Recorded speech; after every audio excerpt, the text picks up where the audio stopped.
네, 안녕하십니까. 방금 소개받은 홍익대학교의 정남철입니다.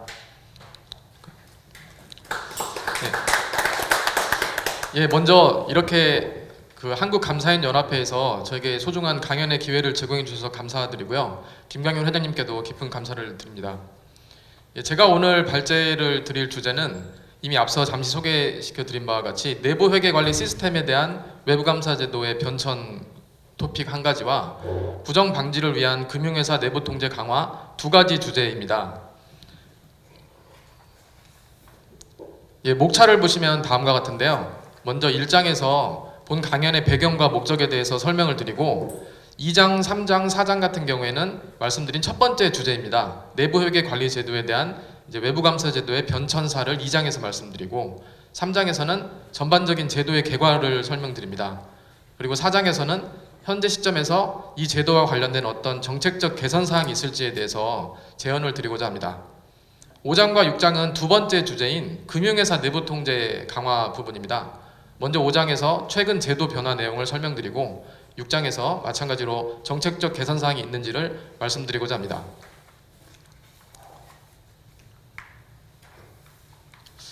다들 잘 아시다시피 2017년도 말에 우리나라에서 회계 개혁이 이루어졌습니다. 이른바 신외부감사법 개정을 통해서 아주 획기적인 제도들이 도입이 되었는데요. 주기적 지정제도, 내부회계관리제도에 대한 감사제도, 그리고 표준감사 시간제도 등 굉장히 많은 개혁적 제도가 들어왔고 이 제도들이 몇 년, 3, 4년 진행되면서 현장에서는 진짜 감사 품질이 개선되었구나 또는 회계 투명성이 향상되었구나라는 긍정적인 평가가 있었던 반면에 또 다른 한편에서는 여러 기업들이 기업의 여러 비용적 부담 또는 여러 물적 부담들이 커졌다는 것을 부담을 호소하기 시작했습니다. 관련해서 2023년도 중반에 금융위원회는 관련된 회계제도 개선책에 대한 보완책을 마련하였습니다. 여기 보이는 발표 장표에서 보시는 바와 같이 여러 보완책을 마련을 하였는데요. 여기서 주목할 점은 내부 회계 관리 제도에 대한 보완책이 상당수 포함되어 있었다는 점입니다. 예를 들어서 자산 규모가 일정 규모 이상 되는 회사에 대해서 내부 회계 관리 제도를 유예해 준다든지 또는 내부 회계 관리 제도의 감사 범위를 별도 재무제표 기준은 면제해주고 연결 재무제표 기준만으로 일원화한다든지 또는 신규 상장 회사에 대해서 일정 기간 동안 내부 회계 관리 제도 감사를 면제한다든지 하는 규정입니다. 그리고 이와 같은 내부 회계 관리 제도에 대한 어떤 감사의 변화는 사실 신외부감사법 시행 이후에도 여러 건 이루어졌습니다. 예컨대 내부 회계 관리 제도 감사는 자산 규모에 따라서 단계적으로 시행되어 있었는데요. 자산 총계 1,000억 미만의 상장회사 같은 경우에는 상장회사 치고는 규모가 너무 작다 보니까 이 제도를 적용하기에는 여러 부담이 너무 크기 때문에 감사를 아예 면제시켜주자라는 그런 논의가 제도 변경이 이루어졌고요. 또 중간에 2020년도부터 코로나가 발생했지 않습니까? 그래서 코로나로 해외에서 내부회계 제도에 대한 구축이 어렵다 보니까 이와 같은 현실을 반영해서 연결 내부회계 제도 감사에 대한 1년씩 순차적인 연기가 이루어지기도 했습니다. 자, 이와 같이 내부회계 관리 제도에 대해서 여러 감사와 관련된 조정이 이루어졌다는 것의 의미는 이만큼 내부회계 관리 제도 앞으로 통상 내부회계 관리 제도를 ICFR로 같이 부르다 보니까 저도 ICFR로 혼용을 하도록 하겠습니다. 이 ICFR 감사에 대한 회사의 부담이 상당히 컸구나, 또 ICFR 감사가 시장에서 굉장히 중요하게 작용하고 있구나라는 것을 시사하고 있습니다. 또한 내부회계 관리제도 감사에 대한 여러 가지 제도 변경이 워낙 빈번하다 보니까 현재 시점에 어떤 회사는 이게 감사가 적용되는 대상인지, 연결 기준이면 이게 적용 대상인지에 대해서 아무래도 혼란이 많이 있었기 때문에 이에 대해서 현재 시점에서 여러 제도 변화에 대한 상황을 한번 업데이트하고 가는 것이 필요하겠다라는 생각이 듭니다.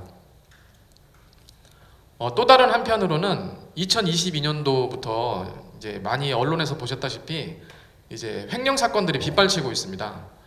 문제는 이러한 횡령 사건들이 고객의 신뢰를 먹고 사는 금융기관에 주로 집중되어 있다는 것이 바로 문제였습니다. 그러다 보니까 여기 장표에서도 보시다시피 최근 2년간 은행권 횡령액의 추이를 보면은 2022년, 2023년의 경우가 과거 몇 년 동안과 대비해서도 급격하게 이렇게 늘어났다는 것을 알 수 있었습니다. 그렇다 보니까 정책 당국에서도 어떤 대책 마련의 필요성이 생겼습니다. 이제 소위 말하는 금융회사 지배구조법, 금융회사의 지배구조에 관한 법률을 개정하면서 여러 가지 이제 장단기 대책들을 마련해 놓기 시작했는데요. 그 중에서 가장 이제 주목할 만한 점은 그 금융회사의 임원에게 특정 내부 통제에 사고가 발생할 경우에 이제 이른바 책임을 묻겠다라고 하는 책무 구조도라는 개념이 도입되었고, 여러 가지 개정들을 그 관련된 개념들을 명확화하는 그런 개정이 이루어졌습니다. 따라서 이와 같은 배경 하에서 본 강연의 목적은 이제 두 가지입니다. 첫 번째, ICFR 내부 회계관리제도에 대한 외부감사제도의 영역을 알아보고 전반적인 구조를 파악한 후에 개선점이 필요한 점이 있는지를 파악하는 것입니다. 두 번째는 금융회사의 강화된 내부 통제가 과연 어떻게 이렇게 제도가 변화될 것인지에 대해서 이해를 하고, 마찬가지로 이러한 급격한 제도 변화에 있어서 뭔가 개선책이 있는지를 강구해 보는 것이 본 강연의 목적이 되겠습니다. 자, 그럼 첫 번째 ICFR에 대한 외부 감사 제도에 대한 변천사부터 하나씩 말씀드리겠습니다. 우리나라에서 내부 회계 관리 제도라는 개념이 처음으로 이제 들어온 시기는 1990년대 후반 IMF 구제금융 시기였습니다. 당시 이제 우리나라가 이제 그 긴급 자금 수요를 받는 과정에서 그 여러 이제 국제 기관에서는 우리나라의 회계 투명성 제고를 위해서 회계 개혁을 해라라는 그런 강력한 그 주문을 받았는데요. 그 과정 중에 하나가 바로 내부 회계 관리 제도를 도입하라는 것이었습니다. 당시 한국 정부는 어려운 상황이었기 때문에 이 제도를 도입하기로 하였고요. 구체적인 수단은 2001년에 그 기업 구조조정 촉진법, 이제 이제 구촉법이라고도 많이 이제 불렸었는데, 그 기업 구조조정 촉진법을 통해서 한시적으로 법제화되었습니다.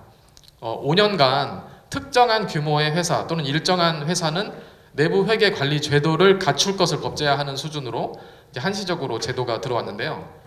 당시에 또 미국에서도 이제 잘 아시는 sarbanes-oxley 액트가 이제 시행이 되면서 관련된 그 이제 시대 부흥에 따라서 우리나라도 2004년에 이와 같은 한시적인 법제화 사항이 이제 외관법으로 관련 사항이 넘어가면서 영구적으로 이제 제도화되었습니다. 자, 여기에서 이제 조금 특이한 점은 그 미국에서는 상장 회사를 대상으로 이와 같은 내부 회계 관리 제도가 도입된 반면에 우리나라의 경우에는 외부감사법으로 이 제도가 들어오다 보니까 일부 비상장 회사를 포함한 외부감사 대상 회사로 이 제도가 들어오게 된 것이고요. 두 번째는 이 내부 회계 관리 제도에 대해서 미국 등은 이제 오딧, 감사를 하는 제도임에 비해서 우리나라는 이제 검토를 하는 제도로 들어왔다는 점입니다. 그래서 이제 실무적으로는 2005년부터 그 감사인들이 내부 회계 관리 제도에 대한 운영 실태, 즉 경영진의 운영 실태를 검토하고 검토 의견을 감사 보고서에 첨부하는 형태로 이제 제도가 시행되게 되었습니다. 제도가 이제 적절하게 시행되려면은 관련된 실무적인 이제 기준들이 마련이 돼야 되는데요. 특히 회사 같은 경우에는 이 내부 회계 관리 제도를 구축해야 할 때 필요한 어떤 준거 기준이 필요하고, 또 감사인도 이것을 검토할 때 필요한 검토 기준이 필요한데 2005년 같은 경우에는 이와 같은 준거 기준들이 마련된 시기였습니다. 그래서 내부 회계 관리 제도 모범 기준, 이제 회사 입장에서 모범 기준이 제정되었고요. 또 감사인의 그 검토를 위한 검토 기준이 제정돼서 실무를 지원하게 되었습니다. 이렇게 이제 내부 회계관리 제도가 검토 제도로서 약 10여 년간 쭉 이제 진행이 되었는데요. 당시에 이제 많은 비판들이 있었습니다. 이 내부 회계관리 제도 검토라는 제도는 사실상 세계에서 유일하게 우리나라만 있는 제도이고, 이것을 제대로 감사하는 것도 아니고 단순히 감사인들이 와가지고 이제 회사의 운영 실태를 질문 몇 가지 하고 그에 대해서 이제 사인하고 가는 것이 이게 과연 실효적인 것이냐. 기업들도 그렇고 여러 이제 자본시장 참여자들 또 학계에서도 많은 비판이 있어왔습니다. 또한 이제 관련된 여러 이제 회계 부정 사태와 연관되면서 이게 회계 개혁 제도의 핵심적 사항으로서 부각되었습니다. 그렇다 보니까 2017년 말에 이 내부 회계 관리 제도에 대한 검토를 가지고서는 더 이상 회계 투명성에 기여하는 것이 없겠다. 이에 대한 인증 수준을 검토해서 감사로 상향하는 것이 내부 통제의 실효성 강화에 더욱 적절하겠다라는 그런 취지에 따라서 전면적으로 검토 제도가 감사 제도로 상향되었습니다. 다만 이와 같은 그 인증 기준 상향이 이제 모든 회사에 다 적용되기는 아무래도 어렵기 때문에 자산 규모에 따라서 이제 순차적으로 대규모 회사부터 도입하는 식으로 제도가 도입되게 되었습니다. 자, 이와 같은 ICFR 감사 제도는요, 전반적으로 4단계로 구성되어 있습니다. 즉 이제 4단계에 걸쳐서 이 내역을 검토하는 것인데, 먼저 회사의 대표자 등 경영진이 그 관련된 지배 기구에게 당사의 내부 회계관리제도의 유효성을 1차적으로 검토 결과를 보고합니다. 2차적으로는 그 회사의 감시기구인 감사위원회 등이 재차 그 내부 회계관리제도의 유효성을 평가하고 그것을 이사회에 보고하는 절차가 있고요.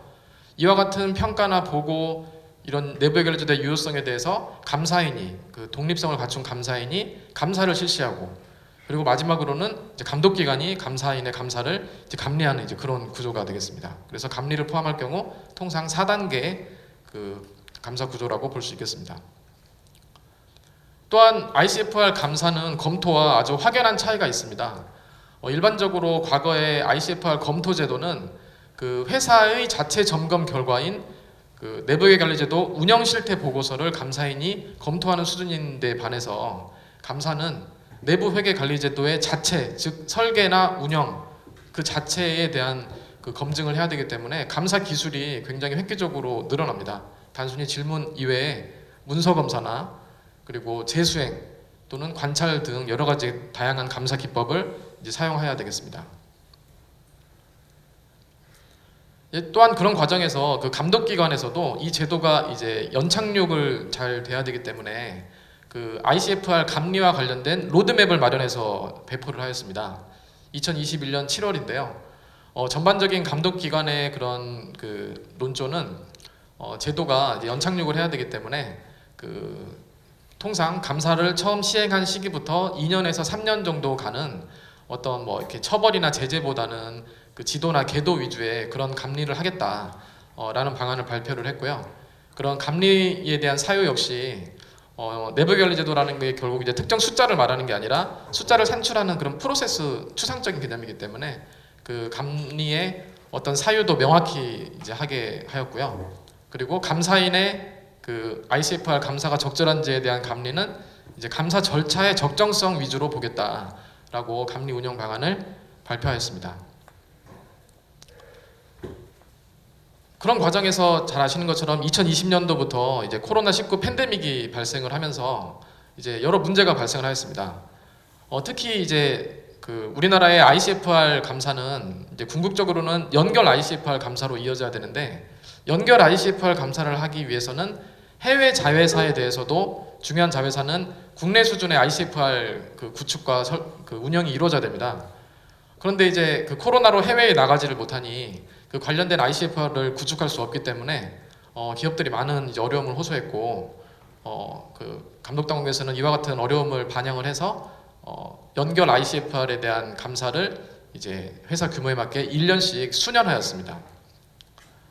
또한 그 과정에서도 이제 ICFR에 대한 여러 이제 비판들이 이루어지다 보니까 2022년 10월에는 금융위 등에서 ICFR 운영 내실화 대책을 이제 발표하였습니다. 즉 ICFR 운영이 실질적으로 실효적 있게 운영되게 하기 위해서 여러 대책을 발표했는데요. 크게 봤을 때는 방향은 관련된 공시를 강화하자라는 꼭지 하나와, 그리고 경영진이 스스로 뭔가 잘못된 게 있으면 스스로 개선책을 발표하게끔 하겠다라는 측면입니다. 공시 강화는 그 ICFR과 관련된 여러 이제 보고서를 공시하게 되는데요. 그 공시하게 되는 보고서에 경영진이 이렇게 열심히 부정 방지 행위를 위해서 뭐 통제 활동을 하였다, 또는 내부 감사 기구가 이런 활동을 하였다라는 것을 이제 일일이 다 이제 공시하게끔 하는 부분이 있었고, 또 경영진의 자율 개선 유도 부분에서는 이제 어떤 회계 부정에 대해서 감리가 만약에 걸렸다고 하더라도 경영진이 관련된 내부 통제 활동을 열심히 수행한 경우에는 관련된 제재를 이제 감경할 수 있는 이제 그런 조치를 이제 취하게 되었습니다. 또한 이제 2023년 초에는 그 앞서 잠시 언급드린 바대로 그 아주 기업 규모가 작은 소규모 상장 회사에 대해서는 ICFR 감사 자체를 면제해주고 기존에 검토하는 제도로만 그냥 유지하는 것으로 그 제도를 완화하였습니다. 아무래도 소규모 상장 회사가 그 ICFR을 구축하고 운영하고 또 이 부분을 외부 감사 받는 것들이 비용 부담이 과하다는 이제 그런 요구를 수용한 결과이고요. 그리고 2023년 6월에는 앞서 말씀드린 이제 감사인과 기업 그리고 자본시장 간의 여러 이제 논의 등을 반영을 해서 기존의 회계 개혁 법안을 일부 이제 완화, 이제 후퇴하는 그런 정책들을 발표하였습니다. 대표적으로 자산 규모 2조 원 미만 상장 회사 같은 경우에는 일단 당면한 연결 ICFR 감사를 5년간 유예해줘서 이제 결국 2029년도부터 이제 감사를 받게 되는 부분이고요. 자산 2조 원 이상 회사라고 하더라도 만약에 특정한 어떤 사유가 있게 되면은 금융감독원의 심사를 받는 것을 전제로 해서 연결 ICFR 감사를 일부 2년간 유예를 허용을 해주었습니다. 또한 해외 같은 경우에도 연결 ICFR을 감사하게 되면은 연결 ICFR 감사 결과만 보고서에 이제 기재하면 되는데 그때까지만 해도 우리나라 같은 경우에는 별도에 대한 감사 결과 보고 연결에 대한 감사 결과 보고를 따로따로 이렇게 수행하는 것으로 이렇게 진행될 예정이었었는데 별도의 연결 보고를 하는 경우에는 별도에 대한 보고를 굳이 할 필요 없게끔 연결 기준으로 감사 의견 게시를 일원화하였고요. 그리고 이제 규모가 작은 회사가 만약에 상장할 경우에는 아무래도 상장을 위한 이제 굉장히 많은 코스트를 부담하였는데 거기에 또 ICFR 구축과 감사 비용을 부담하는 것은 이제 기업의 성장을 위해서 조금 어렵다라고 하는 부분을 반영을 해서 3년간 ICFR 감사를 유예하는 제도들을 부담 완화 대책을 발표했습니다. 또한 작년 말 2023년 말에는 이제 금융감독원 차원에서 몇 가지 이제 지침들을 제정을 하였습니다. 앞서 이제 그 모범 기준과 관련해서 모범 기준이 크게 설계 및 운영 그리고 평가 및 보고와 관련된 모범 기준이 있는데요. 이제 후자 평가 및 보고와 관련된 모범 기준을 기존의 그 자율단체에서 이제 위탁 제정해서 하던 부분을 이제 금융감독원이 이 부분을 받아서 이제 공적 단체에서 그 관련된 모범 기준을 그 규정화하였습니다. 이제 규정화해서 지침화를 했고요. 외관 규정 시행 세칙내로 관련된 사항들을 지침으로 바꿨고 그 내용을 이제 시장에 공표하였습니다. 또 같은 시기에 그 연결 대상 범위 선정 가이드라인을 마련해서 배포하였습니다. 앞서 이제 연결 ICFR 감사와 같은 경우에는 그 해외 자회사 또는 국내 자회사 중에서도 이제 주요한 자회사에 대해서 이제 지배회사 수준의 그 ICFR을 구축하고 운영하고 평가 보고를 해야 되는데 어디까지 그러면은 풀 스코프로 구축하고 어디까지는 스페시픽 스코프로 구축하고 어디까지는 단순히 그냥 그룹 수준 통제로만 그 통제 활동을 할 수 있는지에 대해서 의견이 분분하였습니다. 특히 이제 그 구축 컨설팅 법인의 의견 또 감사 법인의 의견들도 이제 대형 감사인이나 중견 감사인들의 의견이 워낙 이제 달리 나타났기 때문에 이와 같은 스코핑에 대한 이견을 줄여주기 위해서 금융감독원 차원에서 그 연결 대상 범위 선정, 스코핑 가이드라인을 마련해서 배포하였습니다. 크게 말씀드리면 이제 3단계인데요. 간략하게 말씀드리면 1단계에서는 먼저 연결 재무제표의 특정 수치 기준으로 재무적으로 이제 significant 유의적인 부분을 먼저 그 걸러내서 이 부분에 대해서는 이제 풀스코프 기준으로 구축을 하고 두 번째 단계에서는 특정 위험이 만약에 존재한다. 그리고 특정 위험이 뭐 중요성 금액의 4배보다 크게 존재한다라고 하면 그 부분을 포함한 이제 회사를 또 스페시픽 또는 풀스코프로 포함을 하고요. 마지막으로 이제 3단계에서는 이제 모든 이제 풀스코프나 스페시픽 스코프로 이제 구축한 법인 이외에 이제 나머지 이제 잔여 금액의 부문을 보아서요. 잔여 금액의 부문이 이제 중요성의 8배를 만약에 초과하게 되면 중요성 8배만큼은 아직 감사가 안 된 부분이 있기 때문에 8배를 안에 이제 내부로 들어올 때까지 계속 그 자회사들을 포함시켜 가면서 이제 구축을 하면 된다라는 그런 가이드를 제정하였습니다. 물론 각 단계에서 방금 말씀드린 양적 기준 이외에 질적 기준도 이제 포함을 하게 되었습니다. 이와 같이 말씀드린 ICFR 외부 감사와 관련된 이제 주요 연역은 이제 다음과 같이 요약할 수 있겠습니다. 그러면 그 3장에서는 ICFR 외부 감사의 개괄적인 구조에 대해서 이제 설명을 드리는데요. 먼저 내부 회계 관리 제도, 즉 ICFR과 내부 통제 제도, 이제 ICS와의 그런 관계를 한번 생각해 볼 필요가 있습니다. 먼저 전반적으로 내부 통제 제도에 대해서 한번 이제 생각을 해 보시면은 내부 통제 제도는 회사의 특정한 경영 목적 달성을 위한 여러 정책과 절차를 통상적으로 의미합니다. 자, 이와 같은 의미들은 대부분 이제 92년도에 미국 의회 산하의 그 코소위원회 그 내부 통제 컨셉을 주로 이렇게 따라오고 있는데요. 여기서 말씀드리는 회사의 세 가지 목적은 첫 번째 이제 회사의 운영 목적, 오퍼레이션 부분이고요. 그러니까 회사가 제대로 운영하기 위해서는 내부 통제가 필요하니까 이제 운영을 위한 목적이고, 두 번째는 리포팅, 즉 어떤 보고 목적입니다. 이 보고 목적도 뭐 내부 보고가 있을 거고 외부의 재무제표나 이런 외부 보고가 있을 텐데 보고를 위해서도 내부 통제가 필요하고, 그다음에 마지막으로는 컴플라이언스, 법규 준수에 대한 목적입니다. 이와 같은 세 가지 목적을 달성하기 위해서 그 내부 통제는 이제 여기 표에서 보시는 바와 같이 통제 환경, 위험 평가 등과 같이 5개의 구성 요소, 즉 컴포넌트를 필요로 합니다. 자, 그래서 이와 같이 그 세 가지 목적 달성을 위해서 5가지 구성 요소를 갖춘 것을 여러 조직들이 수행하는 것을 이제 앞서 보시는 여기 이제 그 큐브 모양에 있는 이제 코소 큐브 형태로 이제 제공을 이제 하는 그런 컨셉이 내부 통제 제도입니다. 내부 통제 제도와는 달리 그럼 내부 회계 관리 제도, 우리나라에서 도입한 내부 회계 관리 제도 ICFR의 개념은 무엇이냐? 일단 법상에서 보시면은 외관법 8조 1항에서는 내부 회계 관리 제도를 내부 회계 관리 규정과 이를 관리 운영하는 조직, 즉 규정과 조직으로 이렇게 정의하고 있고요. 그리고 준거 기준인 모범 기준의 설계 및 운영 개념 체계 문단 11에서는 이와 같은 내부 회계 관리 제도를 회사의 재무제표가 일반적으로 인정되는 회계 처리 기준에 따라 작성 공시되었는지에 대한 합리적 확신을 제공하기 위해 설계 운영되는 내부 통제 제도의 일부분이라고 규정을 합니다. 즉 내부 통제 제도 중에 한 부분이라는 이런 이제 개념입니다. 그래서 외관법상 여러 가지 요구 사항을 하고 있습니다. 관련된 조직을 갖추어라, 대표자가 운영 실태 보고를 적정하게 하라, 외부 감사인이 이것을 검토하거나 감사하라라는 그런 요구 사항이 있고요. 그리고 ICFR 감사의 업무 흐름은 보시다시피 크게 설계 및 운영 단계, 그리고 평가 및 보고 단계. 자, 여기까지는 이제 회사 안에서 이루어지는 거고요. 마지막으로 외부 감사 단계, 이렇게 세 가지가 있습니다.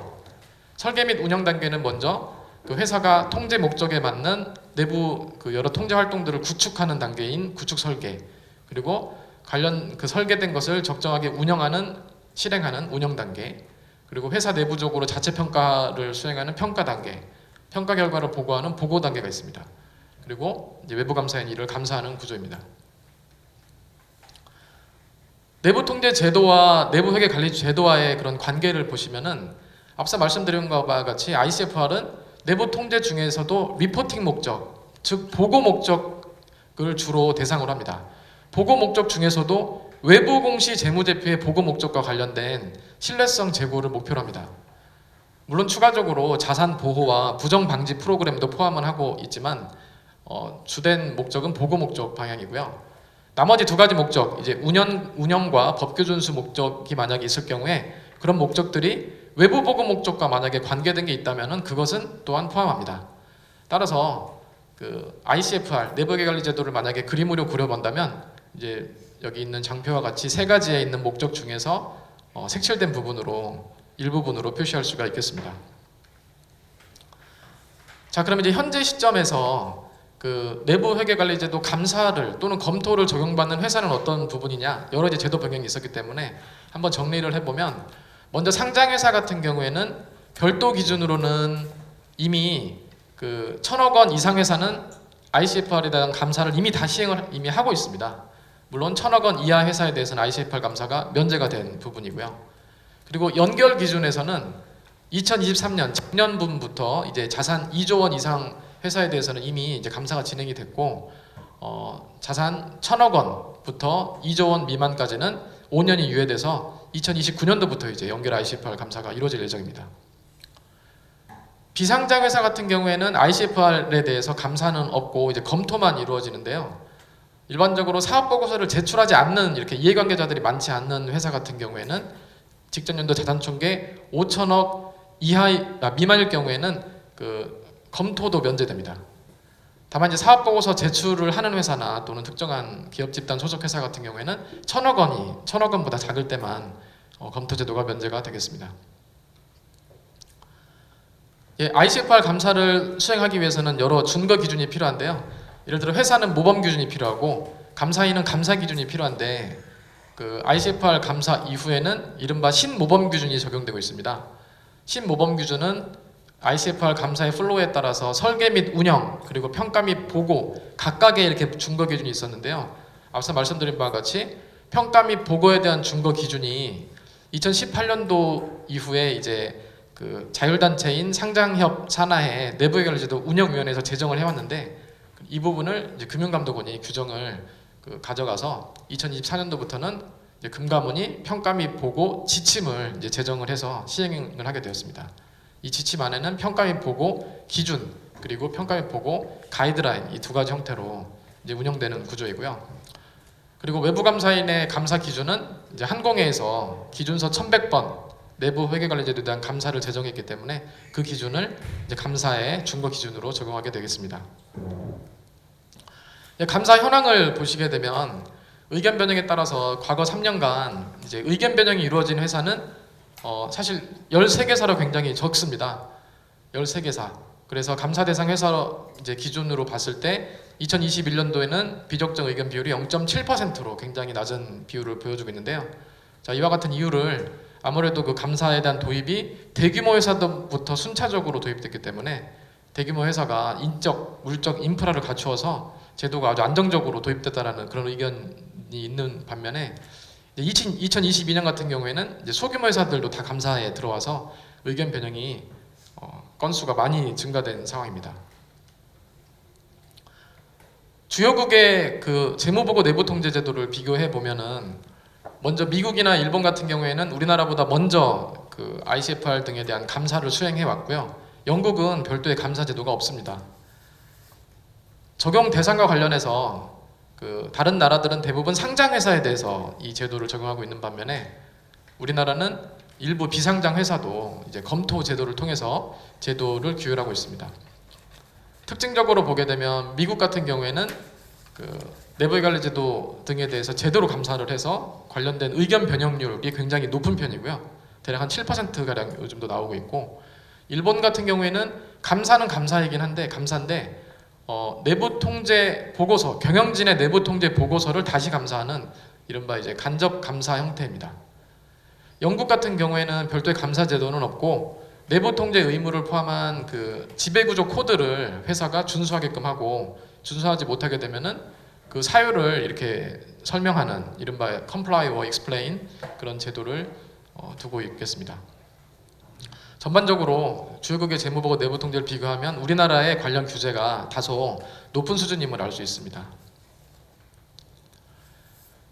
그럼 이제 ICFR 외부 감사에 국한해서 이 제도가 과연 효과가 있는지에 대한 그 학술적 연구 결과를 검토해 보면 이제 한 4, 5년간 계속 이제 이루어졌으니까 관련된 결과를 살펴보니 전반적으로 그 혼재된 연구 결과를 보이고 있습니다. 그 관련된 ICFR 그 감사가 이루어지고 난 다음에 일부 이제 회계 품질이 개선된 것을 발견한 학자들도 있지만 대부분 이제 감사 보수가 늘어났거나 또는 발견되지 않는다거나 오히려 이제 발견 그 품질이 좀 악화됐다거나 뭐 이렇게 여러 가지 주장이 있기 때문에 아직까지는 혼재된 결과임을 확인할 수 있었습니다. 예, 그럼 관련해서 그 현행 ICFR 감사 제도의 시사점을 4가지 정도로 말씀드리도록 하겠습니다. 먼저 첫 번째는 아직까지도 ICFR 감사 제도가 더욱 실효적으로 운영될 필요가 있겠다라는 생각입니다. 앞서 보셨다시피 우리나라의 ICFR 감사에 대한 비적정 의견 비율은 2021년이 0.7%, 2022년도가 2.7%입니다. 맨 아래 이제 표에 보시면 미국 같은 경우에는 약 6, 7%가량은 항상 이제 유지해 오고 있는 부분인데요. 이 부분은 아무래도 우리나라가 그 뭔가 의견이 잘못된 거를 공시하게 되면은 처벌을 받을까 두려워 이제 그 부분을 이제 공시하는 문화가 부족한 부분도 있지만, 사실 여기 이제 중간표에 보시면 2018년도 이제 ICFR 감사 제도가 도입되기 전에 있는 회사 비적정 의견 수와 2022년도 이제 소규모 회사까지 모두 들어왔을 때 그 감사 제도를 했을 때 비적정 의견 수를 보시면은 뭐 크게 차이가 없습니다. 상장 회사 수가 자체가 어차피 증가한 거를 고려하면은 큰 차이가 없어서 이 표 자체에 에서 이미 ICFR 감사가 이렇게 실효적으로 과연 된 것인가라는 의문을 이렇게 갖게 만들고요. 자, 그렇기 때문에 이 부분을 개선하기 위해서는 이제 문화가 바뀌어야 될 것 같습니다. 이제 회사는 이제 내부 통제 잘못된 부분이나 뭐 취약점 등을 용기 있게 이제 공시하고 개선을 잘하면 되는 거라 생각하면서 개선하는 자세가 필요하고요. 감독 기관은 이와 같은 회사의 자율적 개선 의지를 수용하고 자본시장 역시 그에 대한 이해와 또 이제 개선을 독려하는 그런 방향으로 이제 발전해가는 게 필요할 것 같습니다. 자, 두 번째 부분은 ICFR에 대한 회사의 주도권 확보 노력이 필요하다 부분입니다.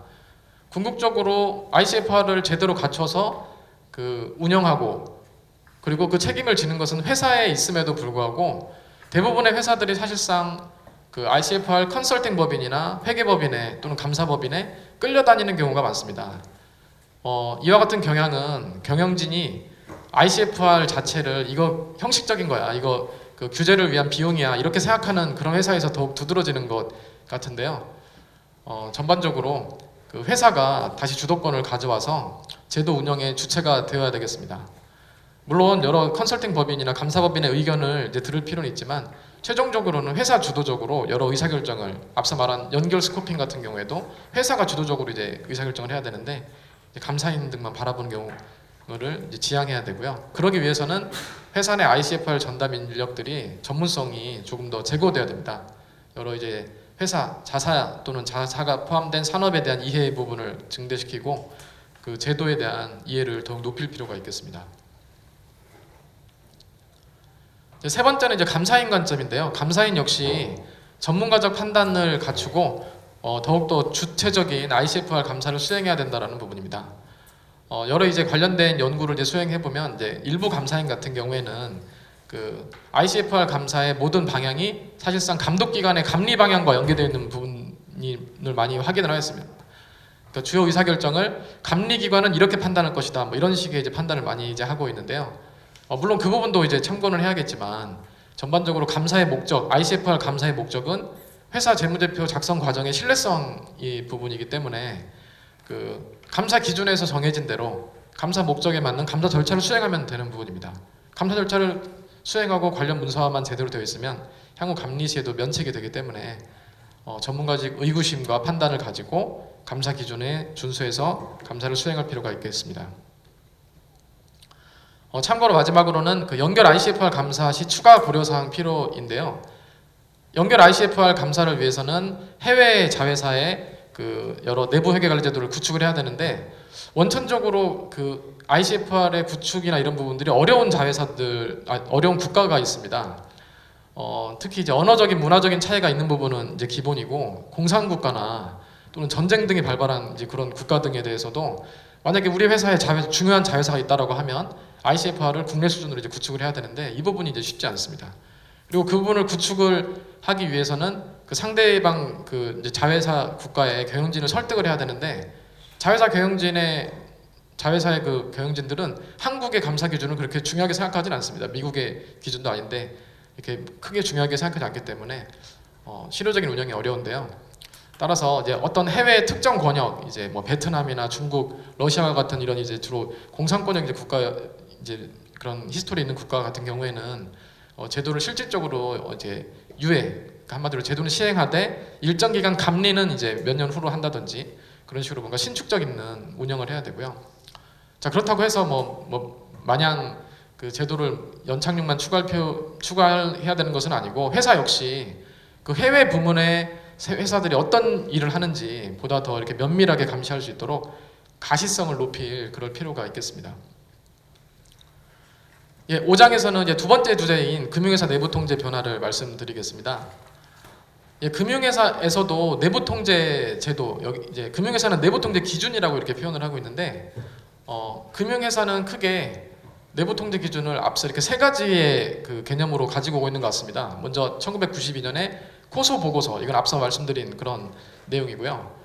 그리고 이제 은행권 같은 경우에 98년에 바젤 프레임워크 내부 통제 제도를 많이 참조하고 있고, 그리고 금융회사 내부 통제하면 빠질 수 없는 2015년 지배구조법상 내부 통제 기준 이 세 가지입니다. 예, 뭐 앞서 간략하게 요약되어 있긴 하지만 이 세 가지는 전반적인 개념이 유사한데 그 개념상 기본적으로 추상성과 모호성이 많이 내포되어 있습니다. 자, 금융회사 지배구조법이 2025년 7월에 이제 제정이 되었는데요. 먼저 제정 취지는 당시에도 이제 계속 금융기관의 횡령 등 사건이 있었고 관련해서 이제 어떤 제도 보완의 그런 필요성이 있었고요. 그리고 은행이나 보험이나 여러 이제 업건별로 내부 통제 기준에 대한 용어나 또는 그런 요구 사항들이 조금씩 달랐기 때문에 그런 것들을 하나로 통합하기 위해서 이제 제정이 되었습니다. 주요 내용으로는 지배구조법 내에 금융기관의 내부 통제 기준, 위험관리 기준을 명확하게 이렇게 딱 이제 했다는 부분이고요.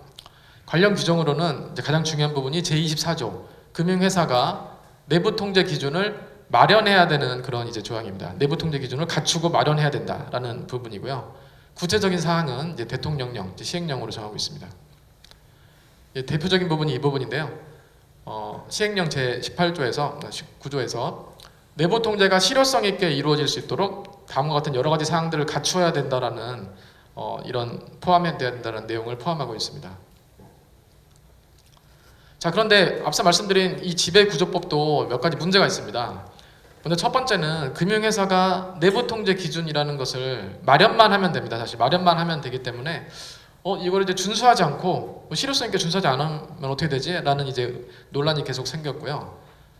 또 계속적으로 그 과정에서도 금융회사의 횡령이나 내부 통제 사고가 발생해 왔기 때문에 결국 그 감독당국은 제도 개선 TF를 구성해서 운영을 하게 되었고요. 그 결과로 2023년 초에는 그 회계법인 이제 외부 감사를 수행하는 회계법인과도 이제 간담회를 하기도 했습니다.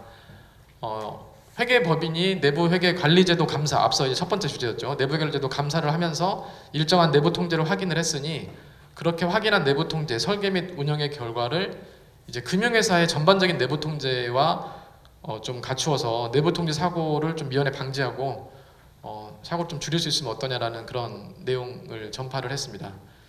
당시 이제 사선 감시 체계를 주로 이제 강조를 했는데 먼저 기업의 그 경영진과 같은 그런 현업이 어떤 그 리스크 관리를 수행하면 준법 감시나 리스크 팀에서 이제 1차적으로 감시를 하고 내부 감사팀이 이제 3선에서 다시 감사를 이제 하고 이제 4선에서는 이제 외부 감사인이 독립성을 갖추고 감사를 하는 이제 그런 구조, 사선 방어 체계를 마련을 하였습니다. 그리고 간담회에서는 앞서 말씀드린 그 ICFR 감사를 활용해서 내부 통제에 대해서도 어떤 그 효과성을 높일 수 있는 방안을 그 마련해 보기를 요청하기도 하였습니다. 가장 중요한 부분은 2023년도 이제 6월달에 있었던 금융권 내부 통제 개선 발표 사항인데요. 이 사항은 기존에 있던 제도의 문제점을 보완하기 위한 사항인데 크게 세 가지의 문제점을 보완하였습니다. 첫 번째는 이제 책임 소재의 불분명입니다. 뭔가 내부 통제 사고가 발생했을 때 내부 통제 사고와 관련된 그 임직원이 이거 내가 책임자인지 나는 전혀 몰랐는데요. 아니면은 그 이제 상위자가 내가 그거를 그 관련된 업무를 위임했기 때문에 내가 그 세부적인 것까지 내가 어떻게 그걸 다 챙기느냐 뭐 이런 항변들이 많았습니다. 그렇기 때문에 이에 대한 대책으로는 이제 앞서 말하게 될 그 영국의 그 제도를 차용을 해서 경영진별로 그러니까 회사 금융회사의 임원별로 특정 책무, 특정 직책에 따른 책무를 하나씩 배정을 한 다음에 그 책무에 대해서는 그 경영진이 직접 점검을 하고 나중에 문제 발생 시 책임까지도 지게 하는 경영진 책임 영역을 사전에 확정을 하게 하는 그런 방안을 마련을 했고요. 자, 두 번째는 기존에는 내부 통제 기준을 마련할 형식적인 의무만이 있었기 때문에 문제가 있었는데 이 부분을 규율 내용을 정비하였습니다. 마련뿐만 아니라 운영하고 준수, 즉 내부 통제에 대한 흐름 전반에 대한 절차를 규율 대상에 포함을 해가지고 그 부분에 있어서 만약에 앞서 책무 구조도상의 임원이 특정한 절차를 제대로 못할 경우에는 이제 제재하겠다라는 부분이 되겠습니다. 세 번째는 기존 제도가 내부 통제 최종 책임이 있는 이사회 역할에 대해서 아무래도 강조하지 않았는데 그 이제 관련 그 개정 후에는 이사회의 책임을 명시하였습니다. 내부 통제의 의무와 권한이 최종적으로는 이사회에 있고 문제 발생 시 이사회가 책임을 지게 하는 그런 구조가 되겠습니다. 자, 그래서 이와 같은 그런 개선 방안을 바탕으로 2023년도 12월에 관련 지배구조법 개정이 국회를 통과를 했고요. 그래서 이제 올해 말부터는 관련된 책무구조도가 도입되고 임원의 내부통제 관리 의무가 부여되는 등 이제 시행령이 이제 마련되고 있습니다. 그럼 구체적으로 금융권 내부통제 개선 방안의 세부 방안을 하나씩 간단히 말씀드리겠습니다. 먼저 책무구조도, 이제 Responsibilities Map을 도입을 했는데, 책무구조도라 함은 금융회사의 각각의 임원별로 여러 이제 수행하는 펑션, 이제 기능, 직책이 있습니다. 그 직책에 해당하는 책무를 하나씩 이제 놓겠다는 겁니다. 책무는 소위 말해서 내부 통제와 관련된 책임 중심점이라고 보시면 되겠습니다. 그래서 각 임원별로 내부 통제와 관련된 책임 중심점을 사전에 금융기관에 금융감독원에 이제 제출하고 금융감독원이 그 내용을 검토하겠다라는 것입니다. 앞서 이제 여기 그 장표에도 보시면은 각각의 임원 이름별로 그 임원이 수행하고 있는 직책, 그리고 그 직책 안에 있는 책무들이 있습니다. 그래서 그 책무와 관련된 사고가 발생할 경우에는 최종 책임을 그 이제 임원이 이제 지게 되는, 임원을 제지하게 되는 그런 구조가 되겠습니다. 자, 이와 같은 책무 구조도는 굉장히 중요하기 때문에 함부로 만들 수가 없기 때문에요. 기본적으로 최종 작성에 대한 책임은 대표이사가 이제 마련하는 책임을 갖게 되고, 만약에 허위로 작성하거나 거짓 작성할 경우에는 책임을 지게 됩니다. 그리고 이사회가 심의 의결하고 그 결과를 금융당국에 제출하는 그런 단계로서 책무 구조도가 매우 중요하구나라는 것을 인식시켰습니다. 다만 이제 감독 당국으로부터 책무 구조도가 적정한지 여부를 승인받는 것은 아니고요, 단순히 제출하는 것입니다. 두 번째, 내부통제 관리 의무를 부여하는 것인데, 이 부분은 이제 말씀드린 바와 같이 마련 의무 이외에 효과적으로 작동할 수 있도록 그 책무 구조도상에 소재하는 임원이 이제 구체적으로 점검을 해야 됩니다. 각 이제 책무에 대해서 점검을 해야 되는 이제 그런 의무를 구체적으로 부여했다. 그리고 세 번째는 내부통제, 금융회사 내부통제에 대한 이사회의 역할을 명확히 하였습니다. 내부통제 및 위험관리 정책의 수립과 집행에 대해서는 이사회가 책임이 있고, 그리고 이사회 내에서 소위원회로서 내부통제위원회를 신설하게끔 해서 그 위원회가 다양한 그 내부통제 문화를 마련할 수 있는 그런 역할을 부여하였습니다. 네 번째는 제재 및 면책 기준 또한 명확하게 하였습니다. 만약에 내부통제 관련 관리 조치를 임원이 미실행하거나 불충분하게 관리할 경우에는 해당 임원에 대해서는 해임 건의와 같은 신분 제재를 이제 하겠다라는 것이고요. 과거에는 이제 임원의 감독자 책임이나 이제 그런 그 감독을 못했기 때문에 내가 잘못했다 뭐 이런 책임을 부여했는데, 그게 아니라 이제 관리 의무 자체를 위반했다라고 하는 고유의 자기 책임 하에 그 책임을 부여를 했고요. 그렇지만 이제 금융사고 발생을 하더라도 그 임원이 상당한 주의를 다해서 그 관리 조치를 수행했다라고 함을 입증을 하게 되면 그 책임이 이제 경감될 수가 있겠습니다. 예, 이제 각 업권별로는 1차적으로는 은행이나 금융지주회사는 올해 말부터 이제 그 관련된 내용이 시행이 되고, 그 다음 이제 금융투자회사부터 순차적으로 제도가 도입이 되게 되었습니다. 자, 이와 같은 이제 그 제도 보완 내용은 주로 이제 영국의 금융회사 컴플라이언스 제도를 본따서 만든 제도입니다. 간략하게 이제 소개를 드리면, 영국 회사법에서도 이제 내부통제 관련된 문제가 발생했을 때 이사에게 책임을 물을 수 있을지 여부가 이제 과거에 계속 불분명해 왔습니다. 그리고 이제 영국의 금융서비스 시장법이라는 법령이 있는데, 이 법령에 따르면은 APR 제도라고 해서 금융기관의 주요 임원을 뽑을 때는 그 뽑기 위해서는 그 내용을 이제 FCA나 PRA와 같은 감독기관한테 이제 승인을 받아야 되는 이제 그런 절차가 이제 필요했는데, 이런 APR 제도도 이제 굉장히 형식적으로 운영됐다는 겁니다.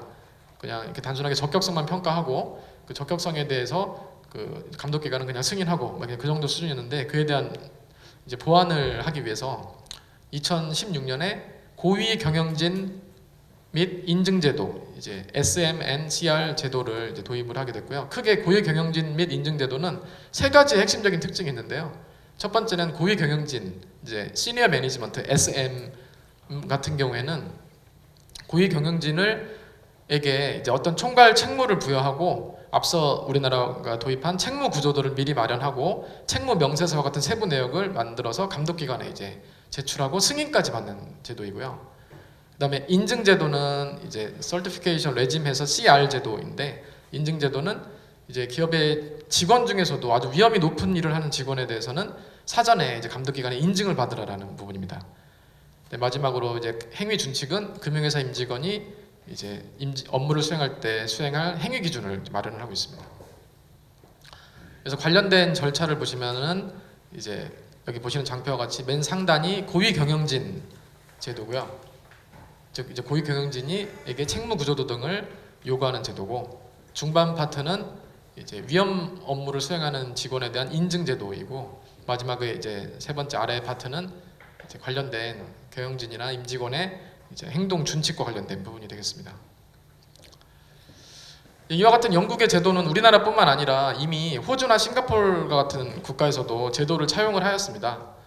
그 제도를 착용을 하는데, 이를테면 호주 같은 경우에는 그 고유의 경영진에 대해서 이제 사전 승인까지는 아니고 이제 등록만 하게 하는 이제 그런 구조이고요. 또 고위험 업무를 하는 직원에 대해서도 별도의 인증제도는 없습니다. 싱가포르 같은 경우에는 보시면 이제 사전 승인 의무화는 하진 않고 행위 준칙도 없는데, 이 경우에는 이제 별도의 위험 업무를 수행하는 직원에 대해서는 인증제도는 있는, 따라서 이제 제도의 세부 사항은 조금씩 이제 상이함을 알 수 있습니다. 네, 그럼 이제 금융회사 내부 통제에 관련된 제도 변화에 대해서 시사점 및 제언을 간략하게 말씀드리겠습니다. 먼저 이제 금융회사 내부 통제 강화에 대한 시사점은, 기존에는 내부 통제 마련 의무만 있었는데 여기에 이제 운영 준수와 같은 일련의 과정을 명확하게 했다. 그렇기 때문에 좀 규정 해석이 좀 더 명확해진 것 같고요. 그리고 책무 구조도와 같은 이런 개념이 결국에는 금융기관 스스로 내부 통제에 대해서 자기 책임을 인정하라라는 부분이라서 내부 통제 운영이 실효성이 있을 것 같습니다. 그래서 종합적으로는 이와 같은 지배구조법 개정이 금융회사의 신뢰 회복에 일정한 도움을 줄 것이라는 그런 기대를 갖게 합니다. 다만 이제 몇 가지 우려사항을, 5가지 우려사항을 간단하게 말씀을 드릴 텐데요. 자, 먼저 첫 번째는 책무 구조도의 작성과 제출 관련된 우려사항입니다. 지금 책무 구조도를 어떤 특정 기능 직책의 임원이 특정 책무를 이제 마련을 해야 되는데, 이때 말하는 소위 말하는 총괄 책무와 지정 책무에 대해서는 이제 감독 당국에서 예시적인 시행령에서 예시적으로 열거하겠다라고 말씀을 했는데요. 자, 이와 같은 예시적으로 열거된 사항을 이제 은행이나 각종 금융회사에서 지정 책무를 정할 때 그 정한 책무가 적정한지를 외부 기관이 뭐 인증하거나 그런 과정이 없습니다. 그냥 이제 금융회사 스스로 잘 하는 수밖에 없는데요. 그렇다 보니까 이제 감독 당국에서 예시적으로 열거하는 그런 어떤 표준적인 제시 사항에 한정해서 책무 구조도를 형식적으로 제출하지 않을까라는 그런 우려 사항이 있습니다. 그래서 이를 방지하기 위해서는 결과적으로 금융회사가 뭐 여러 컨설팅을 하던 내부적인 분석을 수행하던 많은 시간과 비용을 투입해서 금융회사에서 발생 가능한 위험 원천을 보다 엄밀하게 고려할 것이 요구됩니다. 감독당국도 마찬가지인데요. 감독당국도 금융회사가 제출하는 그런 책무 구조도를 그냥 단순히 접수만 하는 게 아니라 그 내용이 적정한지, 위험을 이렇게 충분히 반영할 수 있는지를 확인할 수 있는 감독당국 스스로의 인적, 물적 역량 확보가 이루어져야 되겠습니다. 두 번째는 고위험 업무를 수행하는 직원에 대해서 인증제도를 수행할 필요성입니다. 자, 앞서 말씀드린 바와 같이 고위험 업무를 수행하는 직원에 대한 인증은 우리나라는 별도로 도입하고 있지 않은데, 사실 뭐 횡령이나 이런 부정은 임원 단계에서만 일어나는 게 아니라, 여기 이제 앞서 이제 내용의 장표에 보시면은 이제 소위 말하는 부정의 트라이앵글이라고 하는 그 부정의 여러 요소들이 결합되면 직원 단계에서 충분히 일어날 수 있는 부분이고요. 사실 이제 뭐 OTP나 법인 인감과 같은 이런 것들을 활용한 그 부정은 직원 단계에서 더 많이 일어납니다. 그렇기 때문에 임원에 대한 책임 부여만으로는 그 관련된 위험을 모두 잡을 수 없기 때문에 영국이나 싱가포르과 같이 그 고위험 업무를 수행하는 직원에 대해서는 사전적으로 이제 감독 당국을 통해서 인증 과정을 거쳐서 그 부정 발생에 대한 그 의혹 자체를 줄여야 될 필요가 있겠습니다. 자, 세 번째는 불분명한 내부 통제 기준에 대한 개념을 조금 더 명확히 할 필요가 있겠습니다. 앞서 말씀드린 대로 현재 지배구조법상 내부 통제 기준은 굉장히 포괄적이고 추상적인데요. 그렇다 보니까 어떤 사고가 발생했을 때 사실상 그것을 다 걸고 넘어질 수 있습니다. 워낙 포괄적으로 규정되기 때문에요. 또한 이제 세부 하위 규정조차도 여러 가지 단어들이 설정, 마련, 포함, 준수, 운영해야 된다 뭐 이런 식으로 불명확하게 되어 있습니다. 또한 이와 같은 내부 통제 기준이 유관법상에 있는 앞서 이제 주제로 말씀드린 외관법상 ICFR이나 그리고 같은 지배구조법상의 위험관리제도나 금융소비자보호법상 내부통제제도나 상법상 준법통제 기준과 같은 유사한 개념들이랑 사실 어떤 차이가 있는지 명확하지가 않습니다. 그렇기 때문에 어떤 통제 위험의 범위를 각각의 기준들이 식별하는지를 보다 명확하게 규정을 해서 면밀한 입법론적인 검토가 있어야 되겠습니다. 네 번째는 합당한 제재 수준 마련을 위한 노력이 필요하다는 부분인데요. 제재라고 하는 부분이 제재가 너무 과소할 경우에는 제도의 실효성이 없을 것이고요. 제재가 너무 과다할 경우에는 금융회사가 이제 은폐 동기만 올라갈 겁니다. 그래서 합당한 제재를 수행해야 되는데 현재는 임원에 대한 신분 제재만 이제 부과되어 있는데 신분 제재와 함께 금전 제재를 더욱더 고려할 필요가 있겠습니다.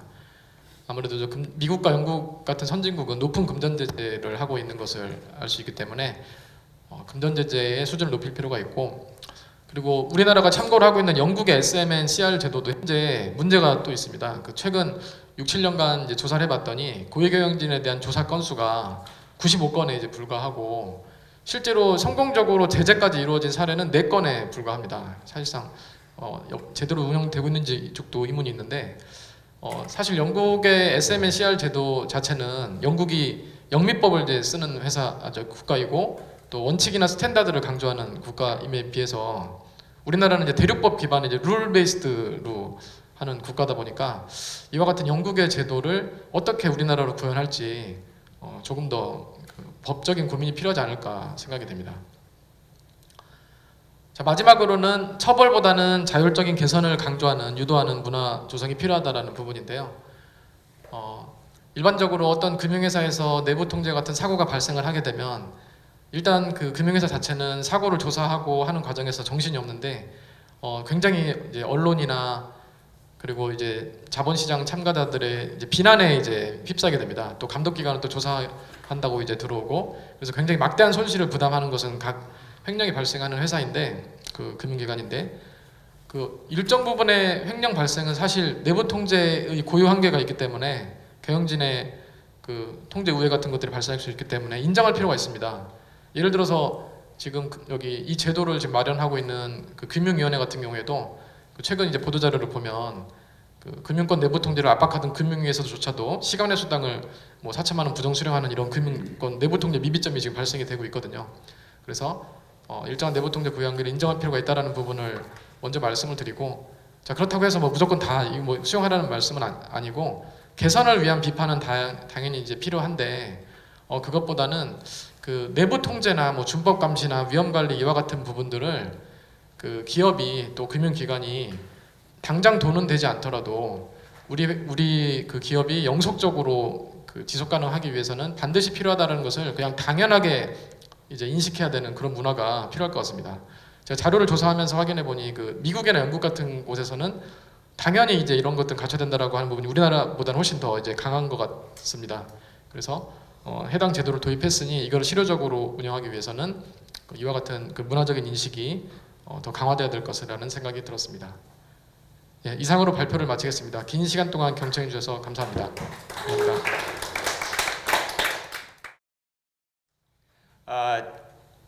지금 우리 정 교수님 발표하신 내용에 대해서 조금 이렇게 제가 다르게 생각하는 키워드를 하나 든다면은 이 내부 회계 관리 제도는 내부 통제 일부다. 이렇게 우리가 결론을 내리고 시작했는 것이 우리나라의 내부 통제 문화를 꽃 피울 수 있는 기회를 잊어버렸다. 지난 10년 동안에 내부 통제란 말을 계속 써왔더라면은 내부 회계 관리라고 하지 않고 써왔더라면은 우리는 훨씬 더 발전된 모습의 내부 통제 문화를 가지고 있을 것이다. 특히 이 미국의 경우에 이 사베인-옥슬리 액트에 의해서 2003년에 받아들여서 20년 동안 해온 내용을 지난 여름에 미국 회계학회 교수님들이 거의 원데이에 해당되는 세션으로 토론을 했는데 거기서 나온 핵심 키워드는 내부 통제에 대한 핵심의 키워드는 이것은 바로 에브리싱이다 이거죠. 에브리웨어고 에브리 코너다 이거야. 별도로 내부 통제가 따로 있는 게 아니다 이거야. 고소가 정의한 뭐 보호다 뭐 이 저 운영이다 뭐 이렇게 컴플라이언스다. 그게 너무 현혹되지 말아라 이거죠. 고소를 벗어나서 일상적으로 일어나는 모든 행위를 윤리적인 가치 판단에 스스로가 그 행위를 하면은 내부 통제 문화는 저절로 이루어지는 것이다. 오늘 정 교수님이 마지막에 제안하신 바와 같이 조직 문화가 바로 내부 통제다. 이런 개념으로 저희가 받아들여야 되지 않을까 이렇게 생각이 돼서 말씀을 좀 드리고요. 특히 내부 통제는 리스크를 줄이기 위해서 하는데 리스크 말만 하면 뭘 하느냐 이거죠. 왜? 2년마다 한 번, 3년마다 한 번씩 사람을 로테이션 해야 되는데 계양전기도 그렇고 오스템도 그렇고 몇몇 은행도 그렇고 그 사람이 전문가이기 때문에 한 자리에 2년, 3년이 아니라 5년, 6년씩 내버려 둔 겁니다. 전문가가 바로 범죄를 일으킵니다. 그래서 범죄의 핵심은 트라이앵글이 아니고 바로 다이아몬드고 자기가 전문가라고 얘기하는 사람에 대해서 믿기 시작하면은 그 사람이 장난치게 돼 있다. 다이아몬드다 이거죠. 또 하나 더 추가한다면은 전문적인 것보다 더 중요한 게 그 업무를 갖고 담당하고 있는 사람이 보다 더 헌신적으로 조직에 충성하기 위한 순수한 열정을 가지고 있느냐 아니냐가 사고를 치느냐 아니냐 결정입니다. 이것은 바로 펜타곤이다. 오각형이다 이거죠. 부정의 오각형을 우리는 인식해줘야 된다 이거죠. 부정의 육각형의 관점에 넘어간다면은 CEO가 오히려 MZ세대의 젊은 애들한테 배우는 자세로 자리를 낮춰야 된다.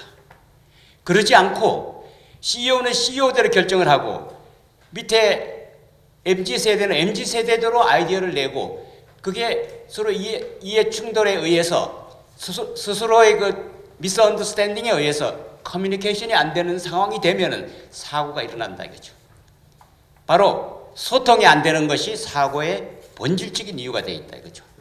특히 또 CEO나 임원들이 바깥의 어떤 이해관계자들과 밀착돼서 끊임없이 정보를 공유하면서 내부의 경영 메시지는 내려 보내지도 않고 노출 안 시킨다 이거지. 그래서 이 부정의 안팎의 타협 이것이 바로 부정을 일으키는 핵심의 키워드다. 그래서 제가 작년 이 8월에 감사원과 연결하면서 내부통제학회에서 그 공공부문의 내부통제 기준을 마련해서 전달했습니다. 그것이 특별하게 새로운 게 아무것도 없습니다. 고소에 지금 아까 정 교수님 말씀드리는 내부회계관리제도의 소위 5가지 요소와 17가지의 원칙 그것을 우리말로 바꾸는 것 중에서 특히 공공부문에서 쓰는 말로 용어만 손질한 것밖에 특별하게 다른 게 없습니다. 단지 하나가 있다면 accountability입니다. accountability.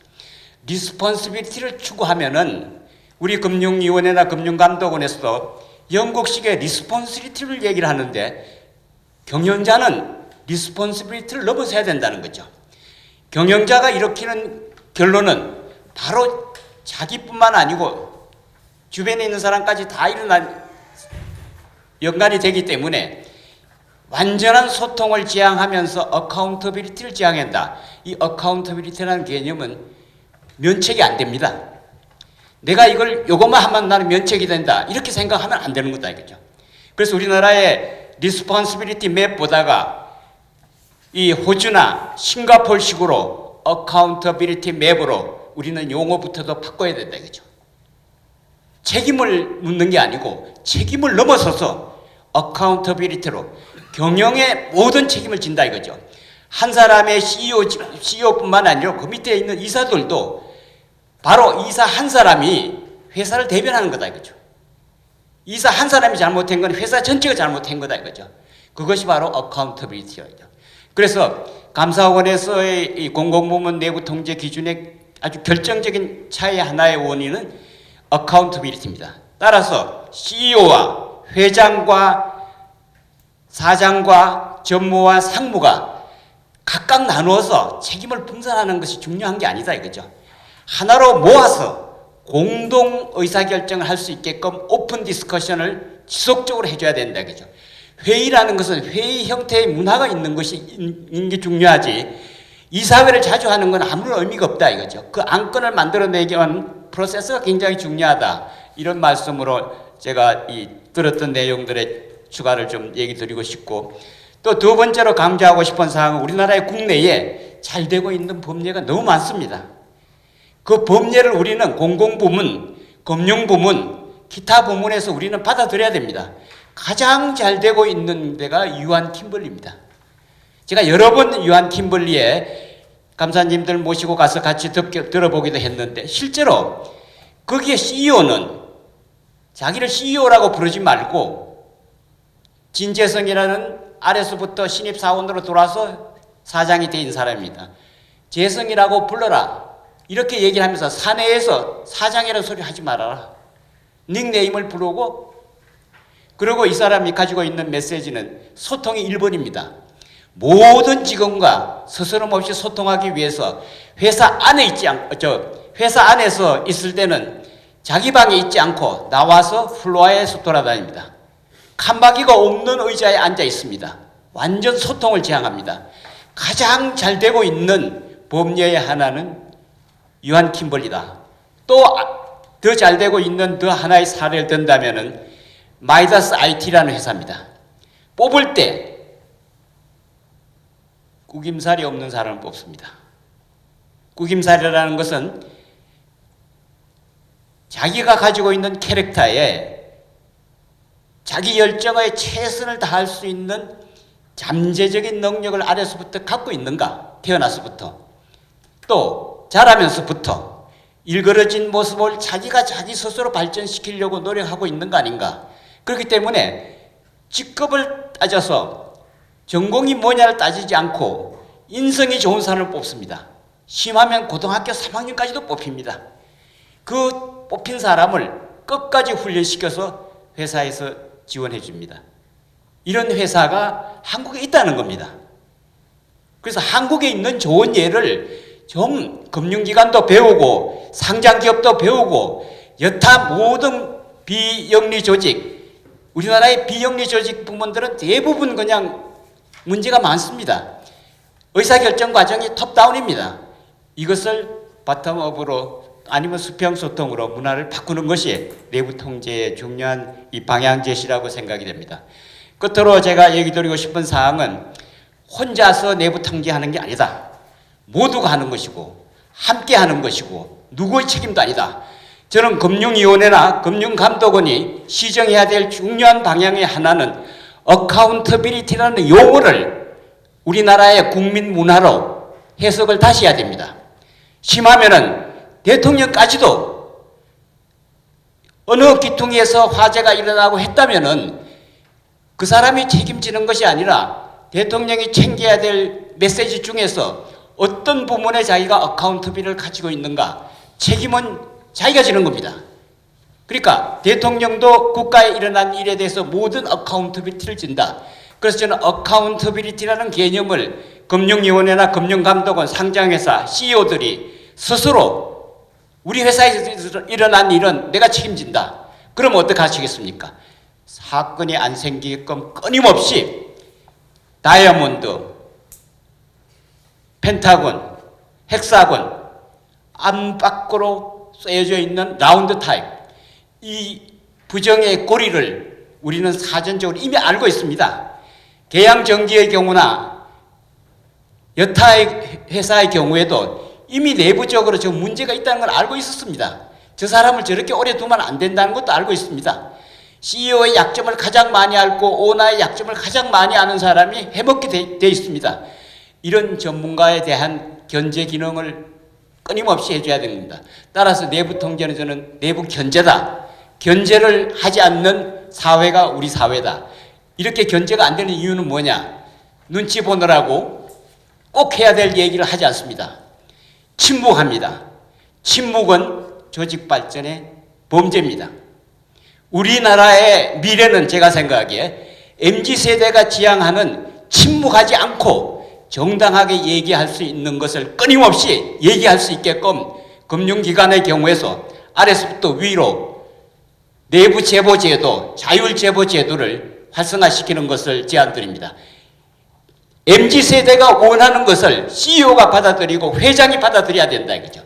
모 은행의 회장이 내부 통제를 디지털 내부 통제를 한다 그럽니다. 말이 안 됩니다. 왜? 내부 통제는 사람이 하는 겁니다. 시스템이 하는 게 아닙니다. 하드 컨트롤은 기본적으로 우리 다 잘 되어 있습니다.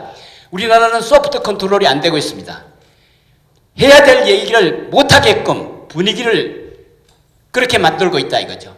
그것을 소통하게끔 아래로부터 윗사람까지 소통할 수 있는 바텀업의 또 수평적인 소통 문화를 스스로 만들어내고 회장이 또는 사장이 자리에 앉아 있지 말고 갓도로운 신입사원을 만나서 끊임없이 새로운 것을 배워야 됩니다. 이제는 MZ세대가 스승입니다.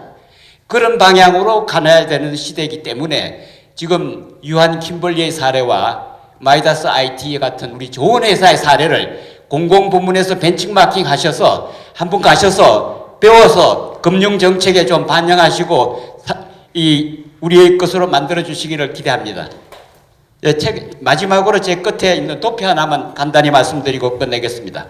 이 도표는 제가 디자인한 거라고 생각할 수도 있지만 이미 여러분도 잘 알고 계십니다. 벤처회사가 커서 성장이 되는데 이 성장이 되는 순간에 흔들립니다. 부정이 싹 트기 시작합니다. 왜? 이미 흐트러져 있기 때문에.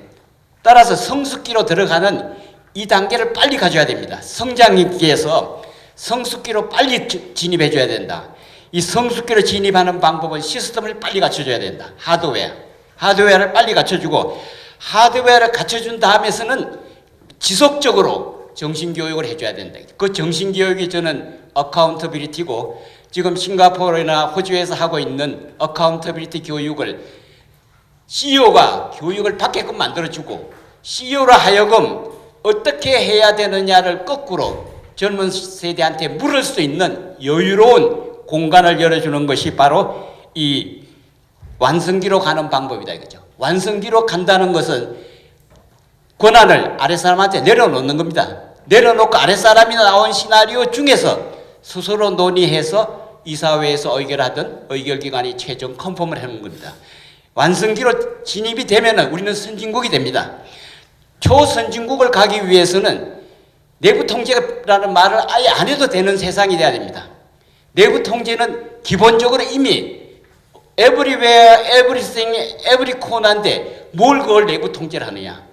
금융기관의 장들이 내부 통제라는 소리를 하지 않고 이것이 내 회사다 이런 기분으로 일할 수 있는 MZ세대의 요구사항을 들어주는 것이 저는 우리나라의 선진화의 비결이라고 생각됩니다. 이상 저 나름대로의 생각된 말씀을 전해드리고 내부 통제를 가르쳐서 되는 것이 아니고 스스로 젊은 세대의 생각을 받아들이는 게 저는 내부 통제다 이렇게 제안을 드립니다. 이상입니다.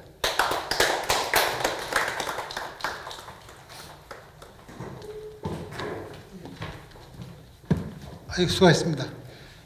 발표와 진지한 발표와 또 진지한 토론이 있었죠.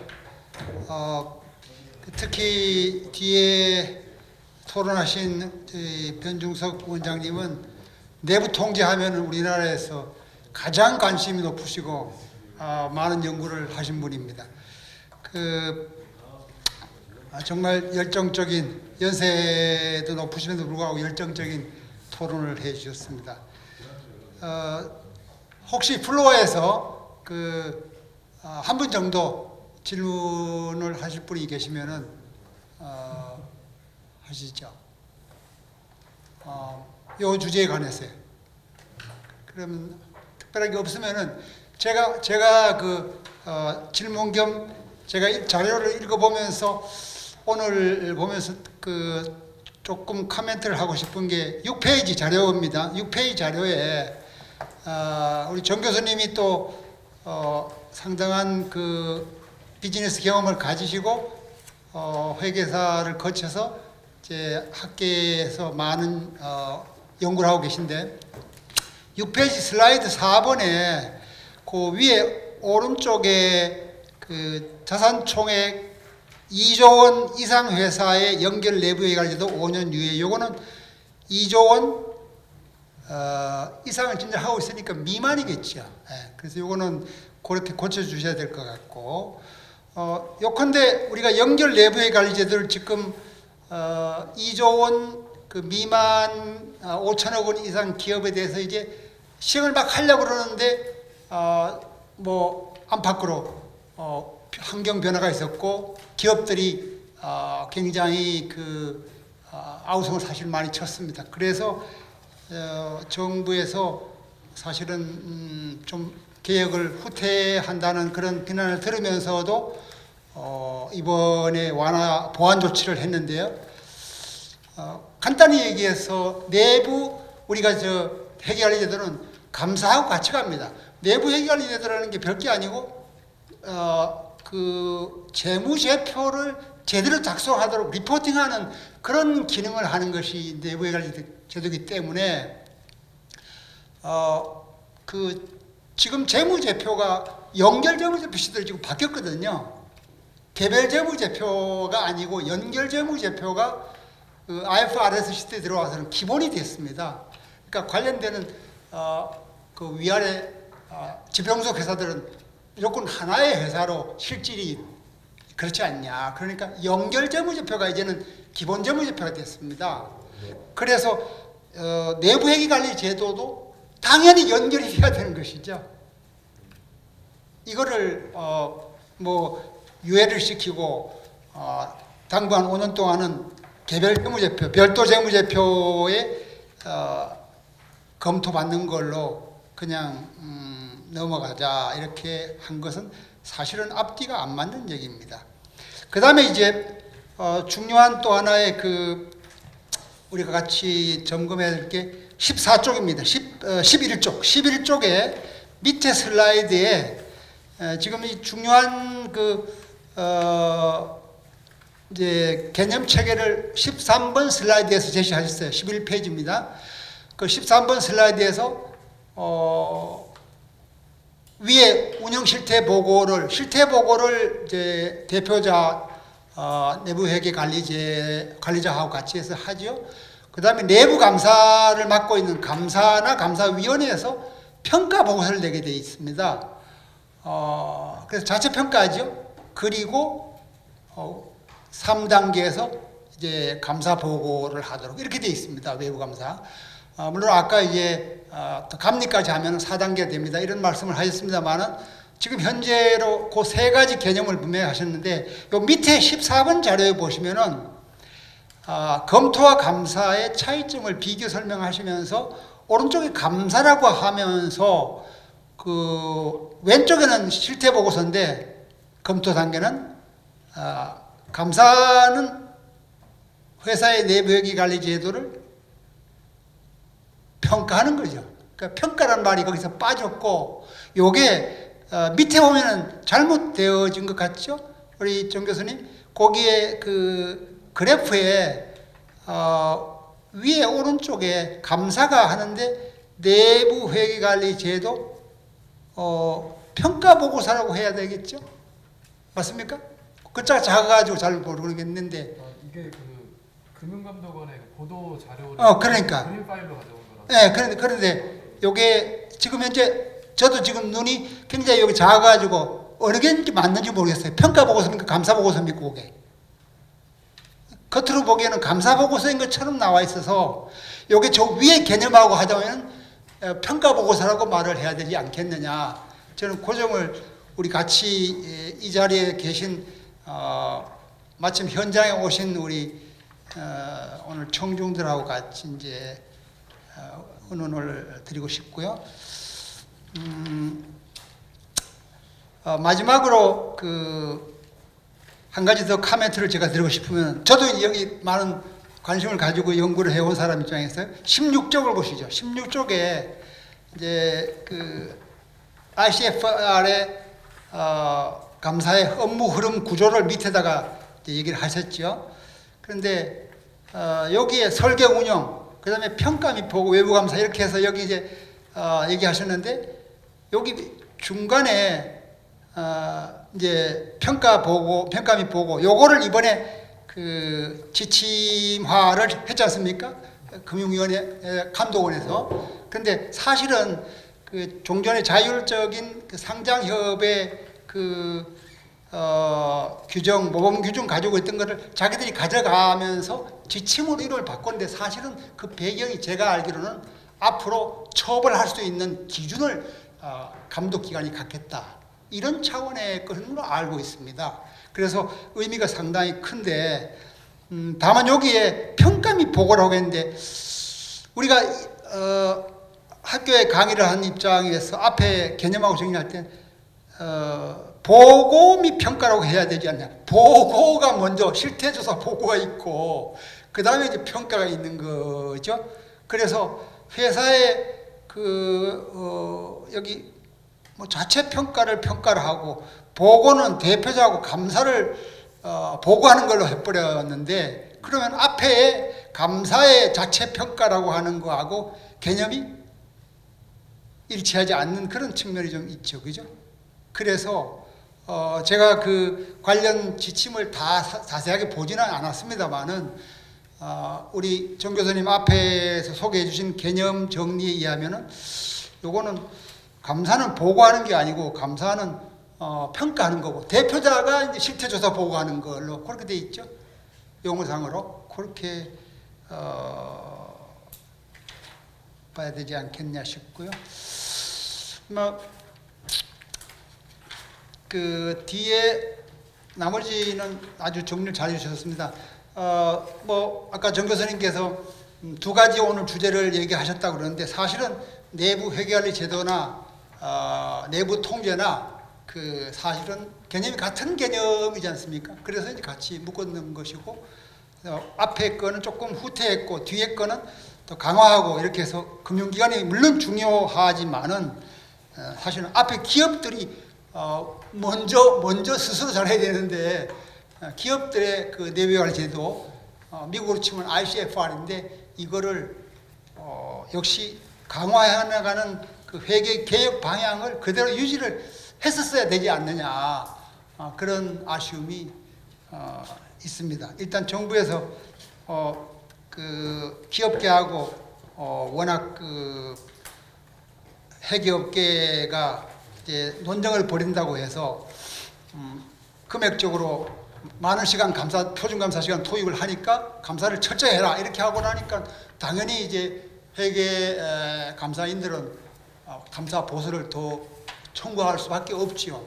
근데 그렇게 하니까 또 기업들은 감사도 많은 시간 앉아 있으면은 괴롭히는데 돈까지 이제 더 많이 달라고 하니까 그것이 증가율이 60% 올랐다, 어떤 경우는 100% 올랐다. 그건 기저 효과에 의해서 그럴 수가 있는 것이죠. 그런 면에서 서로가 입장이 이제 상반되는데 그거를 정착시키는 그 방향으로 한다고 조금 후퇴하면서 보완이라는 말을 쓴 것 같습니다. 우리 오늘 이 자리에 오신 분들은 전체적인 흐름을 그렇게 이해를 해 주시면 되겠다 그런 생각을 하고 그러면 잠깐 지금 한 5분간 휴식하시고 다음 제2주제를 준비하도록 하겠습니다. 예, 앞에 두 분.